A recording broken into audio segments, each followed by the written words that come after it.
ఒక అమ్మాయికి మ్యారేజ్ అయిన తర్వాత వాళ్ళ ఇంట్లో వాళ్ళు పెడతారు, వాళ్ళ చదివింపుల్లో చుట్టాలు పెట్టుంటారు, కట్నాలు వీళ్ళు ఇచ్చినప్పుడు వాళ్ళు బంగారాలు పెట్టుంటారు, హస్బెండ్ కూడా ఎప్పుడో ప్రేమతోటి కొన్ని కొనిచ్చుంటాడు, ఈమె శాలరీ నుంచి ఈమె కొనుక్కొని ఉండొచ్చు, సార్ నో, ఆర్ ఈమె లోన్ తీసుకొని కొనుక్కొని ఈమె ఈఎంఐ కడుతూ ఉండొచ్చు.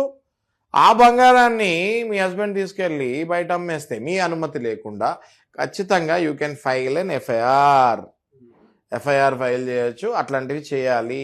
చేస్తేనే నెక్స్ట్ టైం మళ్ళీ మీ హస్బెండ్కి భయం ఉంటుంది.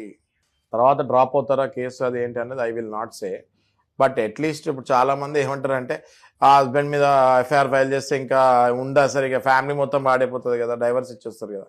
మీరు ఇవాళ కనుక కొంచెం కూడా భయపడకపోతే రేపు పొద్దున్న మిగిలింది కూడా దొంగతనం చేసిన తర్వాత మిమ్మల్ని వదిలేస్తే మీరు ఏం చేస్తారు? రోడ్డు మీద పడి you will not have a single penny to fight also, right? So some or other action సెన్సిబుల్గా ఆలోచించండి. మీరు కూడా కేసు వేస్తే మరి నాకు ఇంకా మా ఫ్యామిలీ పాడైపోతుంది, కేసు వేయకపోతే ఇది అలవాటయ్యి మిగిలిన డబ్బులు కూడా కొట్టేసి మిమ్మల్ని రోడ్డు మీద పడేస్తే అప్పుడు కేసు వేసి ఏం లాభం? Yes or no? కేసు వేయకపోయినా అట్లీస్ట్ కంప్లైంట్ అని ఇవ్వాలి, లేదా అట్లీస్ట్ ఇట్లాంటివి జరిగితే మళ్ళీ నేను కంప్లైంట్ ఇస్తాను అని వార్నింగ్ అని ఇవ్వాలి. ఇది వైఫ్ అండ్ హస్బెండ్ కాబట్టి చెప్తాను. అదే బయట వాళ్ళు వచ్చి దొంగతనం చేస్తే నా మాట వింటారా? వెళ్ళి కేసు వేసేస్తారు కదా. ఇంట్లో వాళ్ళైనా కూడా వార్నింగ్ ఇవ్వండి, నెక్స్ట్ టైం ఇట్లా జరిగితే నేను పోలీస్ కంప్లైంట్ ఫైల్ చేస్తాను అని అట్లీస్ట్ ఒక మాట అయినా అనండి. వేయకపోతే వేసే వాళ్ళు ఎవరైనా ఉంటే బ్రహ్మాండంగా వేయండి.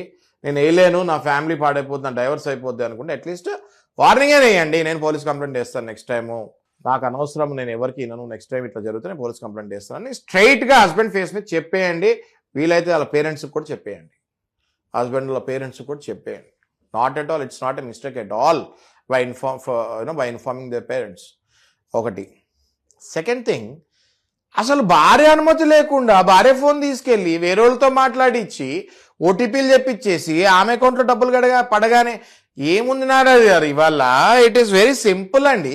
ఇది ఒక్క ఫోను, ఇది నా అకౌంటు, నా పాస్వర్డ్ నాకు జస్ట్ తమ్మి పెడితే ఓపెన్ అయిపోద్ది, ఓకే? లేదా ప్యాటర్న్ ఉంటుంది, ప్యాటర్న్ తెలిసి మీరు తీసుకొని ఏదో నంబర్ కొట్టి నా పిన్ తెలిస్తే అయిపోయినట్టేగా. Yes or no? సో మరి మీకంటే నా పిన్ తెలీదు, వైఫ్కి తెలుస్తుందిగా, ఇంట్లో హస్బెండ్కి తెలుస్తుందిగా పిన్ను. చాలాసార్లు ఏదో చేతిలో వేరే ఉంటే నువ్వు కొట్టు అంటే పిన్ ఎంత అని అడుగుతారు కదా, అప్పుడు పిన్ తెలిసిపోతుందిగా. ఫైనాన్షియల్ క్రైమ్స్ లోన్ పడగానే పిన్ కూడా రెడీగా ఉంటుంది, అవతల కొట్టేస్తారు డబ్బులు. This is absolutely family financial dispute.